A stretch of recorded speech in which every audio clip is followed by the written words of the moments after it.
Hello विद्यार्थी मित्रांनो, तर एम.एस. सेट पेपर वन प्रिपरेशनसाठी हा आपला भाग दुसरा आहे. पहिल्या भागात आपण आय.सी.टी. वरचे महत्त्वपूर्ण प्रश्न घेतले होते. आता ह्या एपिसोडमध्ये आपण पर्यावरण विषयक 10 महत्त्वाचे प्रश्न बघू. आणि मित्रांनो, जसं की आपल्याला माहिती आहे की आपली एक्झाम जी आहे ती 27 डिसेंबरला आहे आणि तोपर्यंत मी MCQ थ्रू आपला सर्व सिलेबस कव्हर करण्याचा प्रयत्न करेल. त्याआधी मी आपल्याला सांगू इच्छितो की आम्ही एम.एस. सेट पेपर वन साठी एक टेस्ट सिरीज लॉन्च केली आहे. या टेस्ट सिरीज मध्ये आपल्याला 40 टेस्ट मिळतील. प्रत्येक टेस्ट मध्ये 50 प्रश्न असतील. तर टोटल आम्ही तुमचे 2000 प्रश्न तयार करून घेणार आहोत आणि एकदा तुम्ही टेस्ट दिली की त्याचं तुम्हाला PDF पण भेटेल आणि त्याचं सोल्युशन पण तुम्हाला PDF मध्ये भेटेल. आणि या टेस्ट जर तुम्ही दिल्या 40 टेस्ट, तर आमची खात्री आहे की तुमचं जो पेपर वन आहे त्यात तुम्ही 70 पेक्षा जास्त मार्क आरामात पाडू शकता. आणि जर तुम्हाला हा पेपर वन ची जी टेस्ट सिरीज घ्यायची असेल तर ह्या दिलेल्या नंबरवर तुम्ही मेसेज करा व्हॉट्सअपवर. तर ही टेस्ट तुम्ही कशी देऊ शकता, तर व्हॉट्सअपवर जेव्हा तुम्ही आमचा हा ग्रुप जॉईन कराल, पेड ग्रुप, तर तिथे तुम्हाला लिंक भेटतील. लिंक एकदा क्लिक केली की डायरेक्ट तुमची टेस्ट चालू होऊन जाईल आणि तुमची एकदा सबमिट केलं की तुमचं स्कोअर पण येईल. तुमचं जे तुम्ही चुकीची उत्तरे दिली ती का चुकले त्यासाठी तुम्ही आपल्या जसं की म्हटलं की PDF सोल्युशन आणि आन्सर की तुम्ही चेक करू शकता. डायरेक्ट तिथं पण तुमचं आन्सर दिलेलं असणार आहे. आणि आणखीन काही गोष्टी मी क्लिअर करण्याचा प्रयत्न करेल की या टेस्ट तुम्ही कधीही देऊ शकता. आतापर्यंत जे आहे ते 21 टेस्ट झाले आहेत आणि आज जे इथे 22वी टेस्ट आहे. तर टोटल एक्झाम पर्यंत तुम्ही कधीही अनलिमिटेड अटेम्प्ट असणार आहे या टेस्टचे. फक्त लिंक तुम्हाला व्हॉट्सअपवर भेटेल. काही तुम्हाला करायची गरज नाही. फक्त त्या लिंकवर क्लिक केलं की तुमची टेस्ट चालू होऊन जाईल. आणि या सर्व टेस्ट ज्या आहेत तुम्हाला 499 रुपयाला मिळतील. आता जास्त तुमचा टाइम न घेता मी पुढच्या आपल्या प्रश्नाकडे वळूया. पहिला जो प्रश्न आहे आजचा, आज जसं की मी सांगितलं एन्व्हायरमेंट वर आहे, तर पॉल्युटंट्स रिस्पॉन्सिबल फॉर ओझोन होल. तर ओझोन छिद्रासाठी कुठले प्रदूषक जबाबदार आहे? तर मित्रांनो, आपल्याला माहित असेल की क्लोरोफ्लोरोकार्बन हे जे प्रदूषक आहे ते ओझोन छिद्रासाठी जबाबदार आहे. आणि याचा जो सोर्स आहे, जनरली परीक्षेमध्ये असा पण प्रश्न विचारला जाऊ शकतो की याचा सोर्स काय आहे? तर आपल्या घरात जे रेफ्रिजरेटर असतं त्यात त्याचं कूलिंग साठी जो वायू असतात त्यातनं हा क्लोरोफ्लोरोकार्बन जो आहे तो रिलीज होतो. तर लक्षात घ्या, आपल्या किचन मधले जे कूलिंग इक्विपमेंट आहे, लाईक फ्रीज असू द्या किंवा बाकी डीप फ्रीजर वगैरे, ह्या सगळ्या गोष्टीतनं ते होतं. आणि सल्फर डायऑक्साईड यामुळे काय होतं, तर तुम्हाला माहिती पाहिजे की ऍसिड रेन म्हणजे आम्ल वर्षा जे आपण म्हणतो ते सल्फर डायऑक्साईड मुळे होतं. आणि स्मॉग जो आहे तो आपण ज्याला म्हणतो स्मोक, लक्षात ठेवा हे पण स्मोक प्लस फॉग या दोन मिळून स्मॉग बनतं. तर हा काही एवढा प्रदूषक इतका खतरनाक नाहीये. तर लक्षात ठेवा क्लोरोफ्लोरोकार्बन मुळे जो आहे तो ओझोन छिद्र, ओझोनची जी लेअर आहे पृथ्वीच्या वरती त्याला छिद्र पडत आहे. तर त्यासाठी जो जबाबदार घटक आहे तो आहे क्लोरोफ्लोरोकार्बन. आता आपण पुढचा प्रश्न बघू. तर हवा, which of the following is air pollution indicator. तर मित्रांनो, मी आपल्याला सांगू इच्छितो की लायकेन्स जे आहेत ते जे हवा प्रदूषण किंवा वायू प्रदूषण ज्याला आपण म्हणतो त्याचं ते इंडिकेटर आहे. समजा, तर लायकेन्स जे असतात ते ग्रो होतात आणि त्याला ग्रो होण्यासाठी जो आहे तर हवेमध्ये जे अगर न्यूट्रिनंट किंवा आपण जे हवेचे जे न्यूट्रिनंट घटक जर असेल तर ते चांगले ग्रो होतात. याचा अर्थ असा आहे की जर हवेत जर न्यूट्रिनंट घटक जर कमी असले तर लायकेन्सची जी ग्रोथ आहे ती कमी असेल.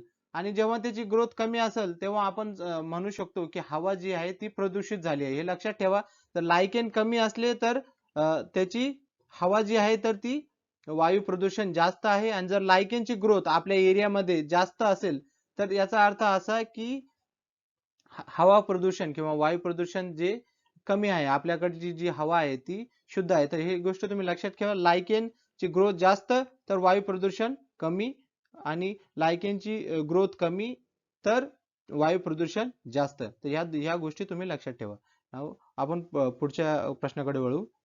पुढचा प्रश्न आहे, हा जो प्रश्न आहे तो पर्टिक्युलर मॅटर यावर आहे. तर खालीलपैकी कुठला पर्टिक्युलर पातळ कण हवेच्या प्रदूषणासाठी जबाबदार असतो? तर मित्रांनो, लक्षात ठेवा, पर्टिक्युलर मॅटर जे जनरली असतात ते असतात 2.5 टू 10 मायक्रॉन. तर हे लक्षात घ्या, मायक्रॉन हे युनिट असतं त्याचं. आणि सगळ्यात जो धोकादायक हवेच्या प्रदूषणासाठी आहे तर तो आहे 2.5 मायक्रॉन. तर हे लक्षात ठेवा की 2.5 मायक्रॉन पर्टिक्युलर मॅटर, त्याचं जे युनिट आपण म्हणतो ते पर्टिक्युलर मॅटर म्हटलं जातं त्याला, PM 2.5 हा सगळ्यात घातक आहे हवेच्या प्रदूषणासाठी.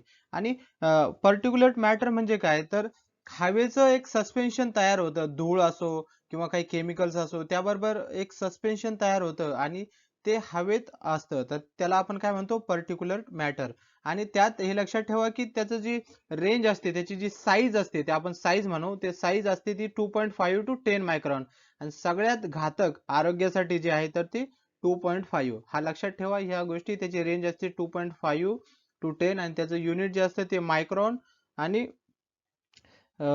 जे सगळ्यात घातक जसं की मी आधी म्हटलं 2.5 असेल. तर आपण पुढचा प्रश्न बघूया आता.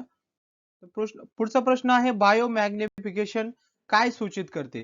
तर मित्रांनो, बायो मॅग्निफिकेशन तर तुम्ही इथे एकदम लक्षात घेतलं तर मॅग्निफिकेशन म्हणजे काय, एखादी गोष्ट जास्त म्हणजे आपण मॅग्निफाईंग लेन्स म्हणतो, तर तुम्हाला ती गोष्ट जास्त दिसते. तर एखादं अन्न साखळीत एकदम सुरुवातीच्या ज्या स्टेज मध्ये असतं तर ते पेस्टिसाइड झालं किंवा टॉक्झिन झालं, ते मॅग्निफाईंग होऊन आपल्यापर्यंत किंवा जे वरच्या लेवलचे जे अन्न साखळीतले घटक आहे त्यांच्यापर्यंत त्याचं प्रमाण खूप वाढणं, त्याला आपण मॅग्निफिकेशन म्हणतो. जसं की एक एक्झाम्पल मी तुम्हाला इथे देतो. एक DDT म्हणून केमिकल आहे, जर पाण्यात असलं तर त्याचं फक्त 0.003 ppm ते असतं. हे पाणी जर आपण प्यालो किंवा एखादा बर्ड प्यालं तर हे नेग्लिजिबल आहे, इतकं आपल्या बॉडीत त्याचा काहीही फरक होणार नाही. जर आपण एवढं हे पाणी प्यालो तर त्याने काही फरक होणार नाही. पण तेच जर झू प्लॅन्क्टॉन जे असतात, छोटे छोटे जे कीटक असतात पाण्यात, ते एकदा खातात, त्यानंतर यांच्याकडे जे येतं त्याचं जे कॉन्सन्ट्रेशन आहे ते वाढत जातं. आणि त्यानंतर छोटे मासे जे असतात ते जेव्हा हे झू प्लॅन्क्टन छोटे कीटक खातात तर त्याचं कॉन्सन्ट्रेशन 0.5 होतं. आणि त्यानंतर जेव्हा मोठा फिश त्याला खातो तर त्याचं होतं 2 ppm. हे लक्षात घ्या, 2 ppm. आणि जर हाच फिश जर आपण खाल्ला तर आपल्यात पण आता इथे जो आहे तर हाच फिश जर माणसाने खाल्ला किंवा एखाद्या ह्युमनने खाल्ला तर इथं जे प्रमाण असेल ते खूप डेंजरस असेल. त्याप्रमाणे फक्त पाणी जर आपण प्यालं असतो तर त्याने प्रमाणात काही फरक पडला नसता. तर बायोमॅग्निफिकेशन म्हणजे काय, एखाद्या टॉक्झिनचं पेस्टिसाइडचं जे अन्न साखळीत एकदा त्याचा शिरकाव होऊन प्रायमरी सोर्स मध्ये तर शेवटच्या सोर्स मध्ये त्याचं प्रमाण खूप जास्त वाढणे, त्याला आपण काय म्हणतो biomagnification. Soil erosion can be prevented by. तर मित्रांनो, जमिनीची धूप आपण म्हणतो. जर जमिनीची धूप म्हणजे एक सिंपल भाषेत मी तुम्हाला, माती आपली जी आहे ती वाहून जाते त्याला आपण काय म्हणतो, जमिनीची धूप झाली असं म्हणतो. जी आपली जी सुपीक माती असते वरचा थर, तो ज्यावेळेस वाहून जातो किंवा जो ज्यावेळेस निघून जातो त्याला आपण काय म्हणतो, जमिनीची धूप झाली म्हणजे सॉइल एरोजन झालं. तर ते कसं थांबवता येईल हे कुणी पण सांगू शकतं. समजा जर आपण साधं गवत जरी आपल्या अंगणात टाकलं तर तिथे पाऊस झाला तर माती वाहून जाऊ शकणार नाही, राईट. सिंपल आहे. म्हणजे त्याचा अर्थ जर जास्त झाडं असली तर आपली माती वाहून जाणार नाही, जमिनीची धूप होणार नाही. तर डिफॉरेस्टेशन म्हणजे काय, तर डिफॉरेस्टेशन म्हणजे जंगलतोड. तर जंगलतोड जर जास्त असली तर जमिनीची धूप वाढणार. तर त्यामुळे जंगलतोड जर असली तर जमिनीची धूप त्याने कमी होणार नाही. आणि जर कन्स्ट्रक्टिंग डॅम कन्स्ट्रक्शन साठी सुद्धा आपल्याला फार इव्हन कन्स्ट्रक्ट करण्यासाठी पण फार झाडं तोडावी लागतात. बहुतेक भूभाग जो आहे तो आपल्याला त्याचं ते अर्थिंग करावं लागतं. म्हणजे बहुतेक माती वगैरे फार फार काही गोष्टी तिथे येतात, तिथं पण जमिनीची धूप रोखली जाऊ शकणार नाही. तर फॉरेस्टेशन जसं की म्हटलं, जर तुम्ही अफॉरेस्टेशन म्हणजे झाडांची लागवड केली, जमिनीचं आपण गवत किंवा काही गोष्टी तिथे लागवड केल्या तर जमिनीची धूप नक्कीच रोखली जाऊ शकते. तर लक्षात ठेवा, अफॉरेस्टेशन मुळे आपण जमिनीची धूप रोखू शकतो. तर करेक्ट आन्सर काय असेल, अफॉरेस्टेशन. आता पुढचा प्रश्न बघू. Which of the following is responsible for acid rain. तर आम्ल वर्षा साठी कुठला घटक जबाबदार आहे किंवा कुठला जो केमिकल आपण म्हणतो किंवा रसायन जबाबदार आहे. तर मित्रांनो लक्षात ठेवा, आम्ल वर्षा म्हणजे काय, तर सल्फ्युरिक ऍसिड. एवढं लक्षात ठेवा, सल्फ्युरिक ऍसिड आणि नायट्रिक ऍसिड या दोन ऍसिड मुळे आम्ल, जेव्हा आपल्या जेव्हा पाऊस पडतो जर पाण्यात या ऍसिडचं प्रमाण जास्त असलं तर आपण काय म्हणतो, तर ती आम्ल वर्षा आहे किंवा ऍसिड रेन आहे.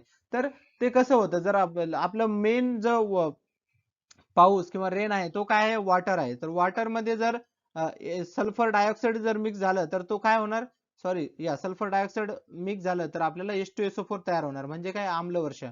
आणि नायट्रोजन डायऑक्साईड सुद्धा आपण त्यात जर वॉटर जरी टाकलं तरी पण इथे काय होईल, HNO3 तयार होईल. HNO3 सॉरी, तर मी जर वेगळं लिहिलंय, तर HNO3. आणि सल्फर ट्रायऑक्साईड सुद्धा आपल्याला काय देईल, जर त्यात वॉटर टाकलं तर तिथे पण आपल्याला H2SO4 म्हणजे सल्फ्युरिक ऍसिड आणि नायट्रिक ऍसिड या दोन गोष्टी आपल्याला मिळतील.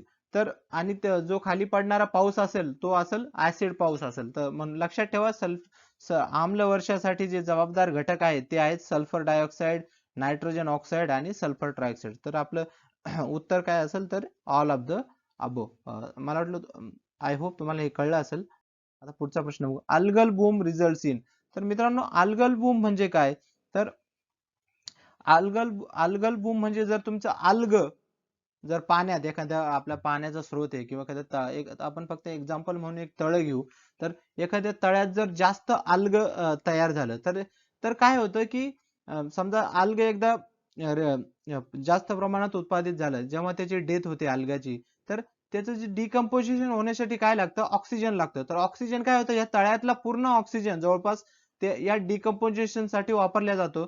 आणि डिकम्पोजिशन मुळे काय होईल की ऑक्सिजन जे पाण्याची जी पातळी आहे त्यात ऑक्सिजन फार कमी होऊन जातं. या केसला आपण काय म्हणतो, युट्रोफिकेशन. तर हे लक्षात घ्या, अल्गल बूम जर अल्ग जास्त वाढलं पाण्यात तर ऑक्सिजन कमी होऊन जातो आणि त्या प्रोसेसला आपण म्हणतो युट्रोफिकेशन. हे लक्षात ठेवा, महत्वाचा प्रश्न आहे हा. तर आता आपण पुढचा प्रश्न बघू. पुढचा प्रश्न आहे, in water treatment use of chloramine ensures. तर मित्रांनो, आपण जनरली बघतो की क्लोरीन टाकल्या जातो पाणी शुद्धीकरणासाठी. तर ते कशासाठी टाकलं जातं, डिसइन्फेक्शन करण्यासाठी आपण क्लोरीन वापरतो. तर क्लोरामाइन कशासाठी वापरतात, तर क्लोरामाइनचा पण तोच उपयोग आहे, डिसइन्फेक्शन. फक्त एवढं लक्षात ठेवा, क्लोरामाइन म्हणजे काय, क्लोरीन प्लस अमोनिया. हा, तो क्लोरीन प्लस अमोनिया. हा, तो क्लोरीन प्लस अमोनिया आपल्या वापरला जातो डिसइन्फेक्शन साठी. तर आपण पुढचा प्रश्न बघू. Which of the following is green house gas. So मित्रांनो, ग्रीन हाऊस गॅस आपण जर बघितलं खालील ऑप्शनला, तुम्ही जर लक्षात घेतले, नायट्रोजन आपल्या हवेतला 79% घटक आहे, त्यानंतर ऑक्सिजन जवळपास 21% आणि आर्गॉन जवळपास 0.018 असं काहीतरी आहे. तर हे आपले हवेतले घटक आहेत. मिथेन जो आहे तो ग्रीन हाऊस गॅस आहे. तर मी तुम्हाला सांगेल की पूर्ण ग्रीन हाऊस गॅसेस तुम्ही लक्षात ठेवा कुठले कुठले आहेत आणि ते त्यांची तुम्ही लिस्ट बनवा. तर त्यानंतर आपण त्यात जर तुम्ही कुठलाही प्रश्न आला या ग्रीन हाऊस गॅसेसवर तर तुम्ही आन्सर केला पाहिजे. तर खालीलपैकी जो ग्रीन हाऊस गॅस आहे तो आहे मिथेन. तर करेक्ट आन्सर इज मिथेन. आता शेवटचा हा प्रश्न आहे आजच्या सिरीज मधला, which plant is used in biodiesel. तर मित्रांनो, हा फार सोपा प्रश्न आहे पण फॅक्च्युअल प्रश्न आहे. तर तुम्हाला जर माहिती असेल की जॅट्रोफा ट्री, आपल्या महाराष्ट्रात जॅट्रोफाची शेती वाढायला लागली आजकाल, तर त्याचं जे मेन इम्पॉर्टंट आहे ते बायोडिझेल बनवण्यासाठी आहे. तर करेक्ट आन्सर जो आहे तो बायोडिझेल आहे. तर मित्रांनो, जर तुम्हाला हा व्हिडिओ आवडला असेल तर सबस्क्राईब करा ग्लोबल ऑनलाईन युनिव्हर्सिटीला आणि आपला अभिप्राय आम्हाला